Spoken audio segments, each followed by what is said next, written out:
the number 4 gustiest performance of all time, Emmitt Smith shoulders a big load for Big E. If you asked me to pick the one day I remember most of my life about Emmitt Smith, it was that day. The day Emmitt Smith ran for 170 yards and caught 10 balls and did most of it with one arm. He was going to end up with the all-time rushing title and get the accolades. Emmitt Smith has eclipsed Walter Payton. But that day where he whipped the Giants with one shoulder, the legend grew a bit.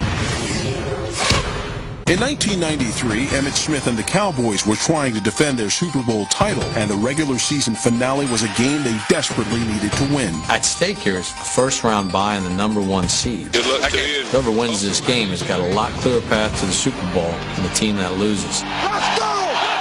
In such a pivotal matchup, the Cowboys would need their running star. But soon, he was one of the walking wounded. All of a sudden, I make one guy miss, and I'm up the sideline running. And Greg Jackson come up on my left side, ride me down to the ground, and something happened in my shoulder. Smith is down. Emmitt Smith is down at the Giants' 30. We knew he was hurt. We obviously didn't know to the extent that they knew down on the field how badly he was hurt. A lip separation, as they called it. I bruised my sternum at the same time. About 7 spasms up in the neck. It was a different kind of pain than I ever experienced before in my life. The training staff, once he hurt the shoulder, told him, we can't do anything for you. You got a choice. Play or no play. So it's just a question of pain and how much can you tolerate. The pain was secondary. The question was, how do we win a football game? The answer? By turning in our number 4 gutsiest performance. He had one arm, and he just wouldn't quit. Smith for 9, Smith for 3, Smith for 8, Smith for 7. These were not get him out in the open field and have him miss a tackle or two. This was up the middle run. I mean, there was no fear in him. You have to remember, this is pre-field turf, when there was the old, hard, artificial turf.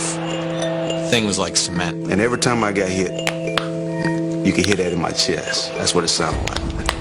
I'm in the hole saying to myself, no pain, no pain. But I'm feeling all the pain. The amount of respect he won in the Giants locker room that day was massive because they knew what he was going through and they were blasting him. Bang, bang, bang. You're gonna get hammered all day, Emmitt! And he would just pick himself up, go back to the huddle. Play call would come in and it would be deuce over left tackle. Let's go again. Cowboys players, they remember players telling him, you don't have to do this. He wouldn't hear of it. You could have pleaded your case for hours, and there was no way you were going to get him off the football field. To watch a guy like that sacrifice himself for the betterment of his team. As a former player, I was just filled with admiration.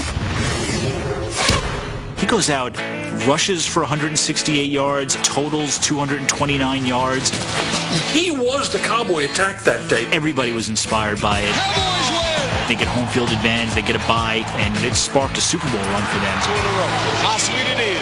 Still, the debate rages over Smith's number 4 ranking. I don't buy it. Emmitt Smith, for my money, is underrated. I think Emmitt Smith doesn't have to take a backseat to anyone. They were able to win that second Super Bowl because of what Emmitt Smith did that day. Knowing that, for me, it ranks that at the top of any list.